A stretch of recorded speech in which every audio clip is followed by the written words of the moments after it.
So, with the passage of that one big beautiful bill through at least the House, it proposes, as we understand, cuts to Medicaid and SNAP programs, as well as sweeping tax cuts. The bill barely made it through the House, as we mentioned. So what's in it? Well, one person who can help us walk through it is Bob Stein. He's the Lena Goldman Fox Professor of Political Science at Rice University. He's here to discuss it with us right now, but we also want you to be part of this conversation. So call us or text us 713-440-8870 or email us at talk@hellohouston.org. Bob, welcome to the program. Thank you. Thank you for having me. All right. Where we have got to start with this one is what we're hearing in the news, be it it is the greatest thing ever to happen or it is a horrible nightmare of a bill. What's the reality of what is actually in this bill? Well, sufficient to say it in many ways changes a lot of what we've known to be government at the federal level and will spill over to the state and local level. So in some respects, it greatly reflects President Trump's many, now well over 100 executive orders. And the simple way to say it is to change what we think the federal government should be doing, what it is doing, and its relationship not only with state and local, but with people. Now, there are details. It's 2,000 pages. Wow. I'm embarrassed to admit that I've been through the 2,000 pages. I use an AI chat, actually, to go through it. And there are things in there that have not been reported in the press. And not because I think, what's the president call it? The fake press or the non-fake press. Fake news. Is being partisan. It's incredibly complicated. Later on, you'll want to ask me about taxing Medicaid expenditures as a vehicle for cutting overall federal spending. But this is a bill that is a real clash, not only, I think, between people's view of what the federal government should do in Washington, but there are some cultural and social issues here. So the big from 10,000 feet is that unlike what the president and the Republican Party, or at least the majority in the House and Senate have been saying, it doesn't cut the deficit. It actually increases it. You can debate the point about how much it increases it, but we're talking about not billions, but trillions of dollars over the next decade. What that means is that around July, maybe even late August, the Congress is going to have to, and the president sign, a debt ceiling increase. There's no question here that this bill out of the House raises the debt. And that's one of the big clashes. Now, how it does that is in a variety of ways, not the least of which is it continues President Trump's 2017 cut in tax rates, which, of course, had its most positive effect on people who make money. And let me say this, I'm not suggesting for a moment that we favor the wealthy over the poor. The simple fact of the matter is wealthy people make more money. Mm-hmm. That's why they're wealthy. Therefore, if you reduce tax rates, you're going to disproportionately benefit wealthy people. Now, I'm not here to debate whether that's right or wrong. Right. There are many economists will say that reducing taxes on the wealthy means that the wealthy will spend more money, which will generate more jobs and opportunities for other people. We can debate that. It's not absolutely true. Sufficient to say that people who are poor or lower income and don't make much money will not benefit as much from reductions in tax rates. In fact, they can't go below, we don't have a negative tax. By that, I mean, we don't offer guaranteed incomes to people. So again, a lot of the rhetoric here doesn't speak to what the tax or the continuation of the 217 tax bill will do. But trust me, politically, were you not to continue the 217 tax cuts, you have a lot of backlash. Does it disproportionately tax lower income folks, or is it well, not? It doesn't disproportionately tax them. Where the rhetoric from the Democrats, I think, holds water is that if you not only continue these tax cuts and then cut benefits from middle and lower income voters and citizens, then the overall burden is much greater on them. Well, there's also the argument from one side that it doesn't cut benefits, that it gets rid of fraud, waste, and abuse, but it doesn't cut services. What is actually in the bill? Mm-hmm. So the bill doesn't actually cut Medicaid expenditures, except in one area, which I'll get to it in a moment, and will be difficult for me to explain. Where it may have the effect of cutting is that it now requires that a person who is receiving Medicaid benefits re-enroll twice a year rather than once a year. So every year, if you're receiving Medicaid benefits, you have to file paperwork, can be done online, demonstrating that your income is at the level acceptable for Medicaid expenditures, that you have a residence, and that you meet other requirements, including either disability, sole support for a minor, or yourself caring for somebody who is disabled or otherwise unable to provide for themselves. Doing it twice a year increases the risk that people will be pushed off, that they will not file properly. They won't file at all.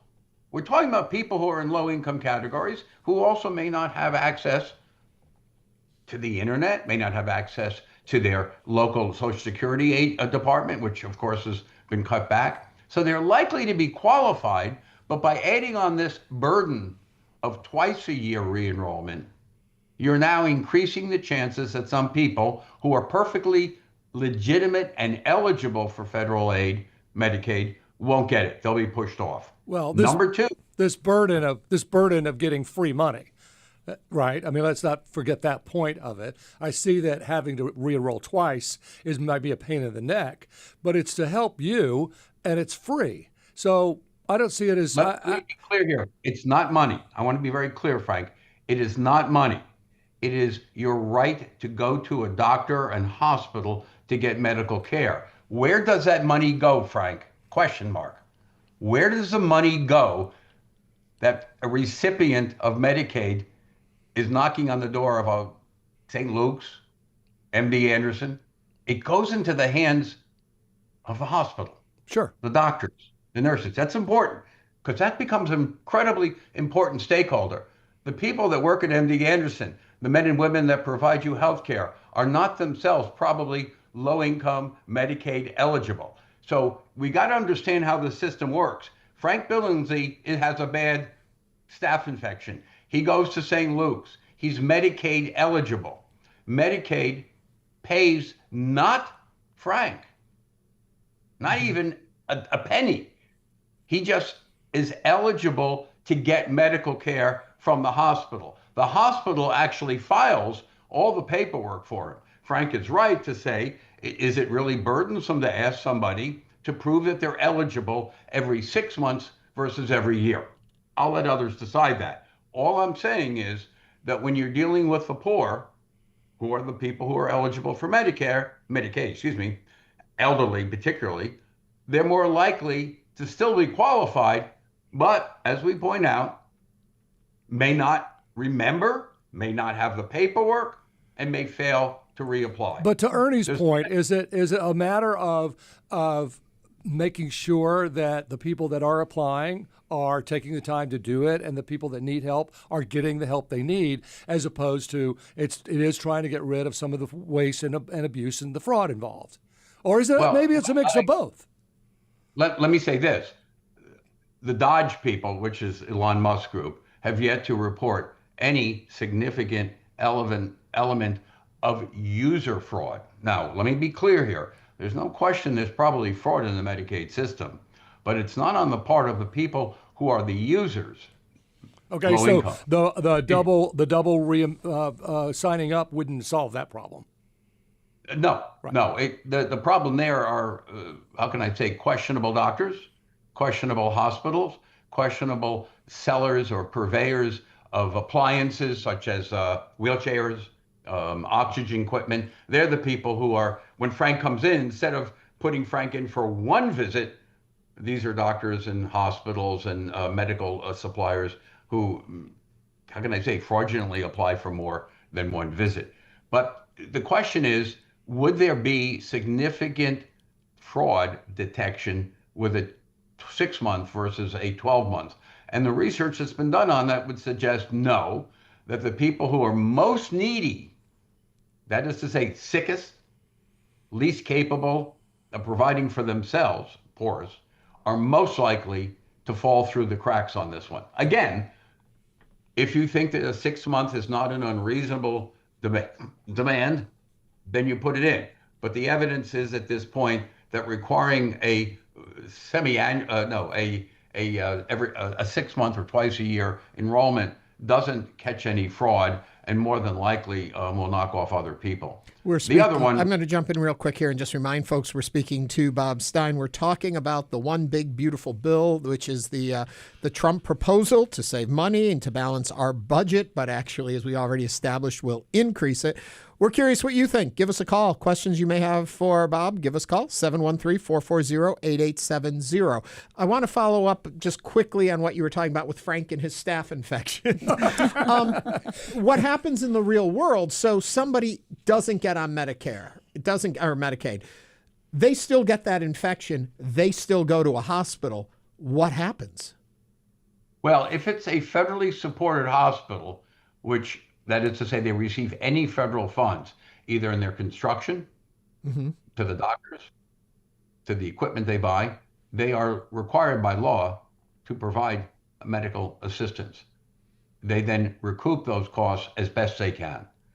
In our hospital district called Harris Health, if you go to a hospital in this city and get assistance and are able to pay for it, either through insurance, Medicaid, or cash, the hospital district absorbs that. And that means that taxpayers of Harris County do.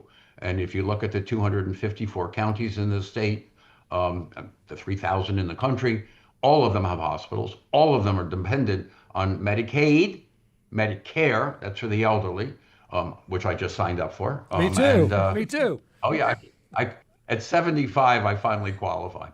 I'm retired rights in July. 46 years seemed to be long enough for me to bore my students. But seriously, I think the problem here is not necessarily and only the members of our society who get Medicaid coverage. It's all the people that benefit. The way to think about this is there are people who receive Medicaid benefits, and there are people who are beneficiaries of Medicaid. And I would argue that the beneficiaries, hospitals, doctors, nurses, other technical lab people, they are the ones that will be adversely affected by some of these changes. Which means what? That it's possible when you get out to Ector County.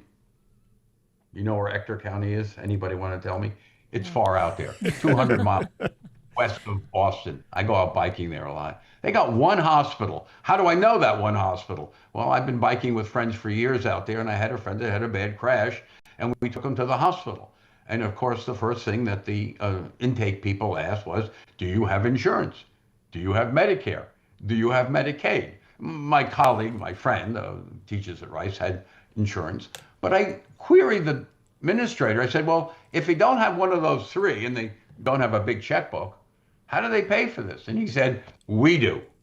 And he said, if we get too many unpaying customers, we have to close our doors. It's not a question of being able to get money from, cake sales and banquets. We close our doors. And we close our doors not to the indigent only, and not to those who are on Medicaid, but to everybody, including my friend, who had plenty of insurance coverage to pay for it. So one of the things we've got to start thinking about are what I call the collateral effects. I didn't say damage, but collateral effects. And this leads me to one of the most interesting parts of Medicaid. In many states, Medicaid expenditures are taxed by the state government. So the state comes in and taxes Medicaid expenditures.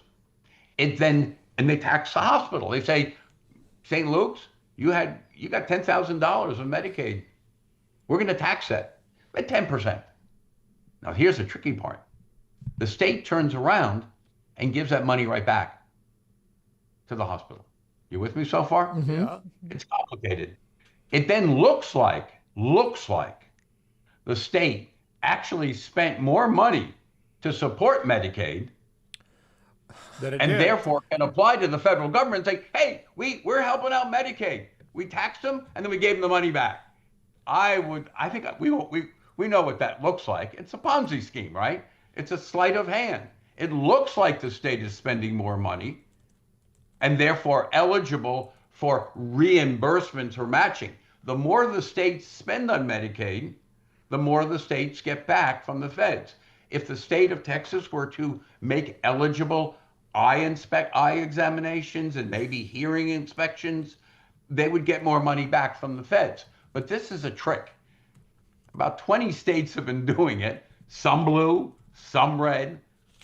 But my suspicions are that many of the states that are doing it, if they were, and this bill will prohibit that from happening, are going to be in a hurting way to keep their hospitals open. So I guess what I'm saying is when you read the bill, there's much more here than worrying. I mean, and I think there's legitimate concerns about people having to roll every 6 months. I think there are legitimate concerns about the work requirements. Mm-hmm.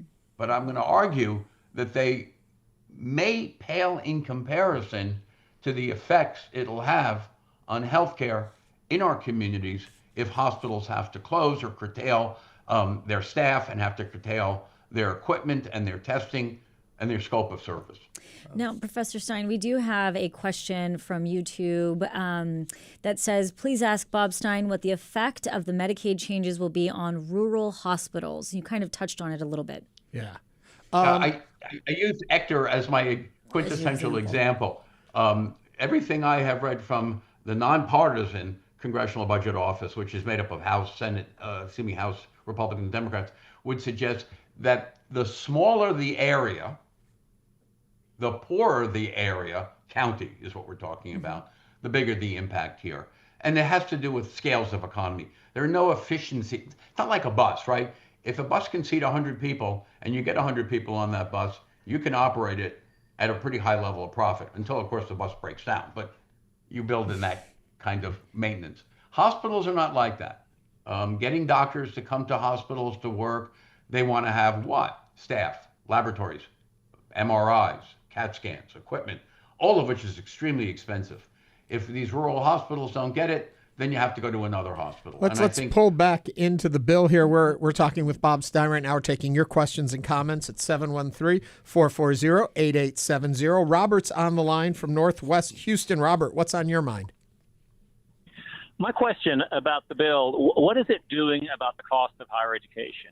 I had 3 kids that I put through school. I did not want them burdened with the tremendous cost of having to take out the loans. And the single most impact to my income has been funding those colleges. Oh, we kind of lost you at the end there, Robert. Let's go over to Bob. Bob, did you get enough there to answer? Yeah. The bill doesn't address it directly. The president's executive order as of about a month ago stopped any repayment of student loans. Now, the Supreme Court of the United States also ruled that Biden and the Biden administration or his Department of Education could no longer I guess the phrase is forgive these loans. So right now that's been frozen. There is no provision in this reconciliation bill for the Department of Education to continue forgiving student loans. So there's no new appropriation. The president stopped any previous administrations. I'm afraid our listener from Northwest Harris County's children are going to have to bear that burden, at least if they've not already been covered. And quite a bit of money has been spent on it already. In the research I have in front of me, it says the bill proposes significant changes to student loan repayment plans. Does that wash, and what does that mean? Well, it means now the repayment plans do require students. I haven't read that particular, but I remember that House members were being heavily lobbied. Think about a student loan. You have to understand how this works. I'm a student at Rice. I apply for a loan. I get it. Where do I get the loan from? A bank. The bank is told that the full faith and credit of the federal government will back that loan. Mm-hmm. So if for some reason I fail to repay on that loan, the bank immediately gets repaid. That lowers my interest rate, presumably. But who's a real beneficiary of my student loan? The bank and Rice University. Oh, I'm a recipient of the loan and I benefit, but don't kid yourself. If there's one of me and there's 5,000 more of me, then the school and the banks make money. The banks get their interest either now or later. Now, if they get it later, you with me? It's in inflated dollars. So it almost is in the interest of banks for students to, how should I say, not be able to pay their loans back right away. Then the federal government comes in and pays back both principal and reasonable interest in non-deflated dollars. So again, if you want to know who cares about student loans, look at who testifies before the House and Senate on loans, not students, usually banks, and they want weaker controls, and occasionally universities and colleges and Hey, Bob, higher eds. so what do you think about the SALT tax, the state and local taxes being raised from the $10,000 cap for property tax write-offs to $40,000? Yeah, I mean, this was a Republican issue in 2017 when President Trump was first elected, and the Republicans didn't want to give the blue states, which, and I include our own state in this category, we're not blue, that have high property taxes. We have pretty high property taxes. We don't have an income tax. We have high sales taxes. So we look more like New York. They have an income tax, sales tax, property tax, and fees. The problem is that the 5 to 7 House members in the Republican Party from New York and Long Island and Central California are holding seats that Biden won in 2024. So they've got to come back to their districts and say they've reduced state and local taxes. But most Republicans in the House, and I think it's very true in the Senate, are bristling over the SALT agreement. Now, I should say be careful about it. It raised the cap to 40,000. It's at 10 now. But it income tested it. For families incomes over 500,000, it goes back down to 10. And it's income tested over time. Okay. I don't think those Republican legislators in Biden districts are going to be happy with that. But the Senate, not happy at all with it. So that's a case of where the bill is more about the politics. If you don't control the House, it really doesn't matter what you want, right? Mm-hmm. You can't introduce legislation. So, and the Republicans only have a 3-vote margin here in the House. That's why that seat that Sylvester held was being held off till November we vote. So it's a real dicey game here. The Republicans in the Senate are really not happy with the SALT agreement. And many House members, like Chip Roy up there in Austin, he wasn't happy with it because from the Republican point of view, you're rewarding states that are taxing their citizens at high rates. And you think 500,000 is a pretty high income. In those states, it's about the median income for people who have more than $40,000 in property taxes, usually because they have multiple homes. We want to remind you, you're listening to Hello Houston, and we're speaking with political science professor Bob Stein. You can join the conversation at 713-440-8870. We have a call right now from Dave from Weston Lakes. Dave, what is your question for Bob Stein? Well, it's a comment in general on the big, beautiful bill. It, like everything else that Congress does, is adding significantly to the federal deficit. For the last 15 years, I have been writing to all the major media organizations, including NPR, and the leaders of Congress, saying, I care about the future for my children and grandchildren. Nobody in Washington or the media seems to. I just don't understand it. Thank you for that comment. Remember, we're always interested in your thoughts, 713-440-8870. I want to move on to something else, Bob. Over the weekend, a lot of social media is going out from both parties, both sides. There is a meme, a comment going around, and I'd love for you to help me go through what is true and what is false here. So the first thing that comes up is that the president, if Big Beautiful Bill gets passed by the Senate, we don't know where it'll be at when they pass it, if they pass it, it says he can delay or cancel elections legally. Is there verbiage buried in these almost 2,000 pages that allows for that? I have not seen it. And to the best of my knowledge, the Constitution is very clear on this. There is no provision for stopping an election other at the local level. And we had, of course, the 12 Hurricane Sandy, if I remember correctly. And some governments actually wanted along the East Coast where the storm was greatest, to stop voting. They did not, but that is not a federal prerogative, nor is it an executive order. Again, I saw nothing in the law that directly addressed that issue. So again, I'm not a constitutional lawyer, and I'll defer to those, but I saw nothing in the law. And okay, I want to hit a couple more of these, and you can give me a quick answer on them. He can ignore Supreme Court rulings for up to a year or more.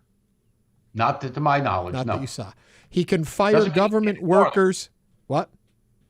It doesn't mean he won't ignore them. It's just he cannot do so at his pleasure. Okay, he can fire government workers for political disloyalty.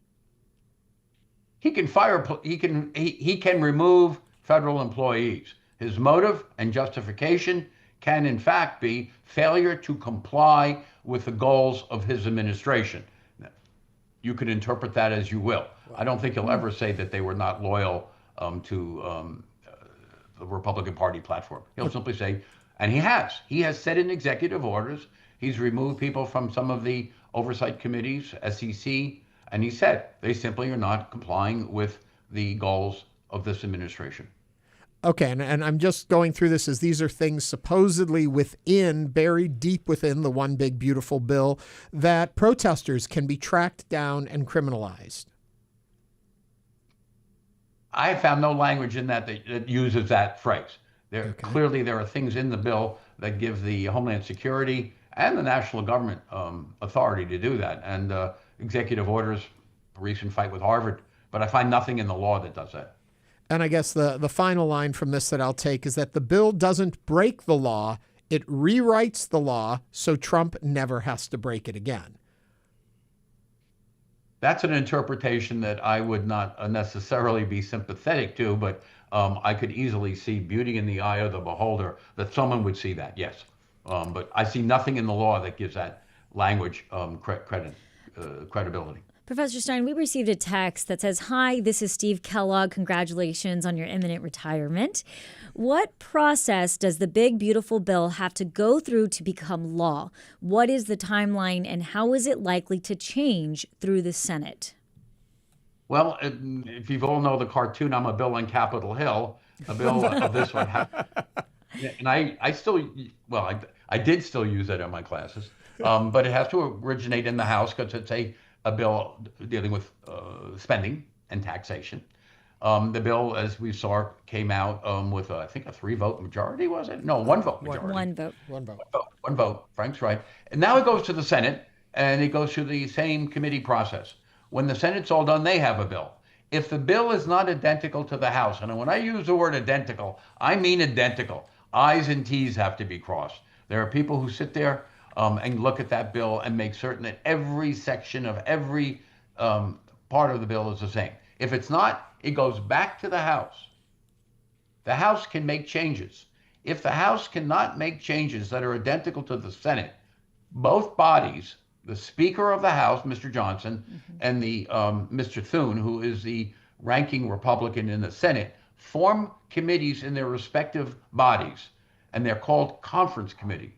That committee of the House and Senate meet and try to work out differences.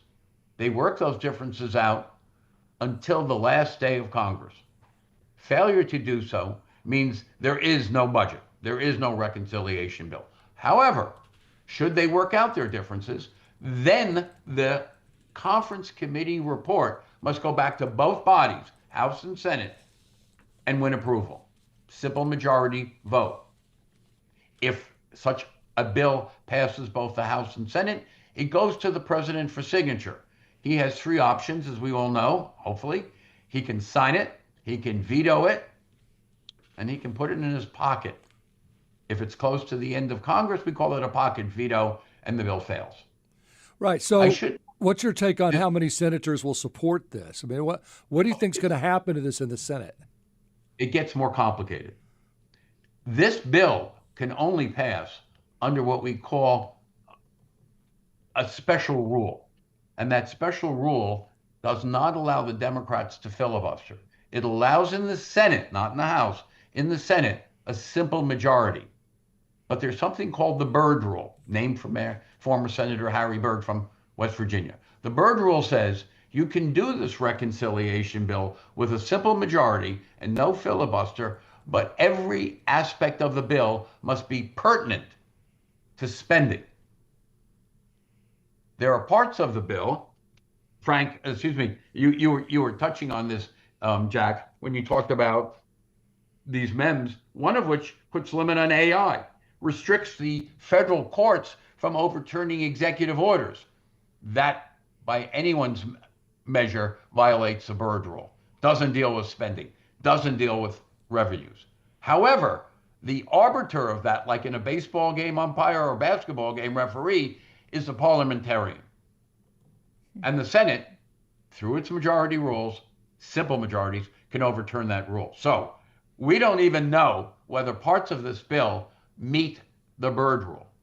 Those that do meet the Byrd Rule fall under my definition of simple majority in the Senate, simple majority in the House, must have an identical bill, goes to conference, comes out, has to be voted on in both bodies and receive a majority vote, then goes to the president, who we presume would sign the bill, but I would not make any bet on that.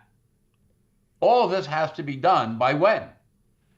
There are two dates that are important here. Date number one is when the Congress expires, and that's, of course, end of the calendar year.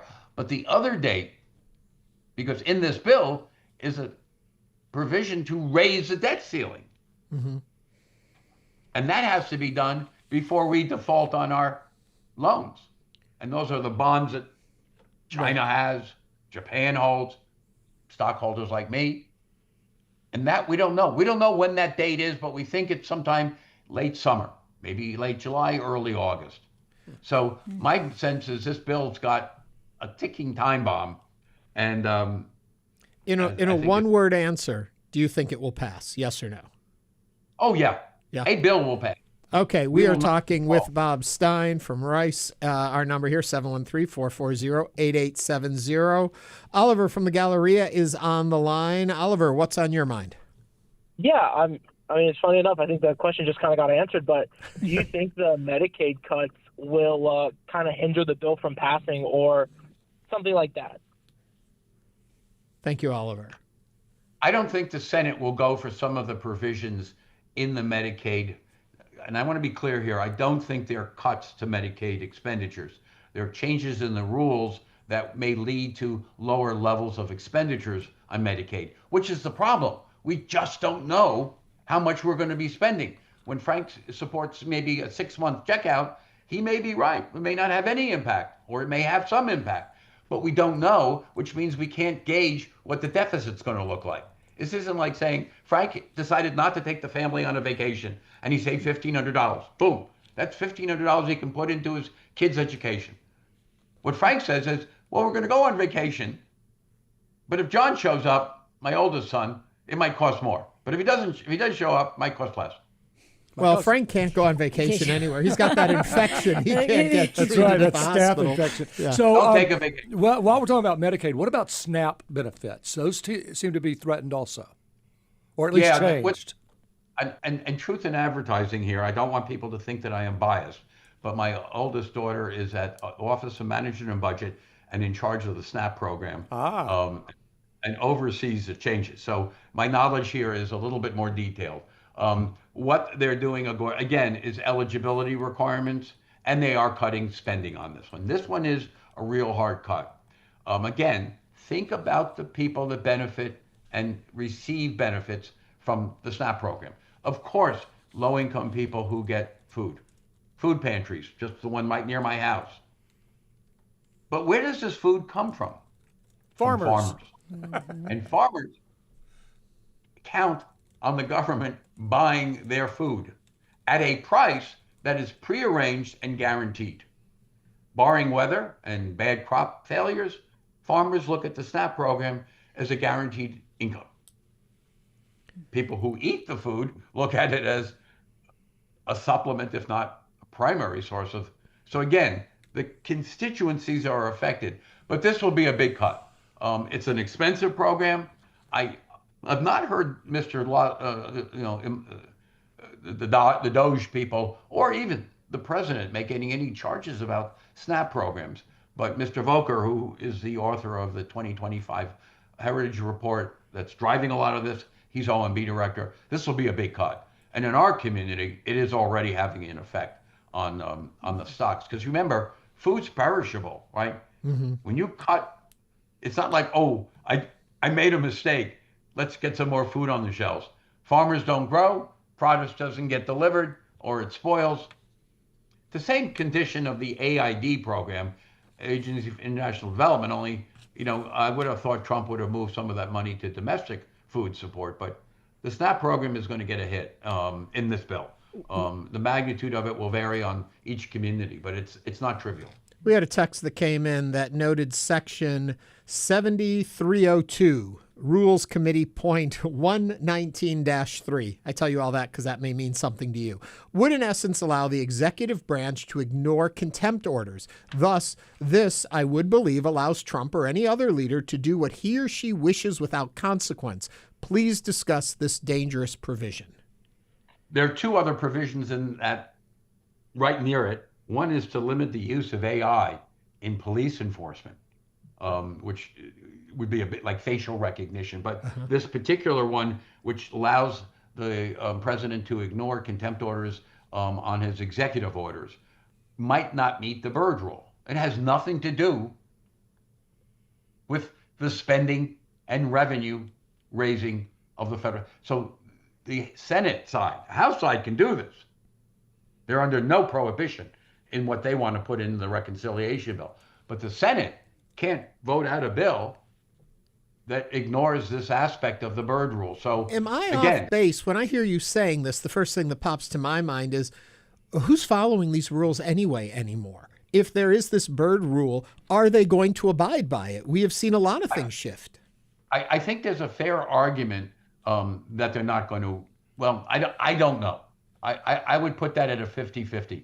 If you don't follow the Byrd Rule, if you allow the Senate to do this on a simple majority vote, you risk this happening again when the other party, in this case the Democrats, are in power. They don't. Keep in mind. That doesn't seem to be a concern these days from where I'm sitting. I don't disagree with you. And I think there's every reason to think that this aspect of the law might, I'm relatively certain the parliamentarian will rule that this and other provisions in the House bill are simply violations of the Byrd Rule, which means that the Senate can vote on them, but they're subject to filibuster and to a 2/3 majority. So much here, Bob. So much. Bob, you're going to have to come back and join us here in studio at on Hello Houston.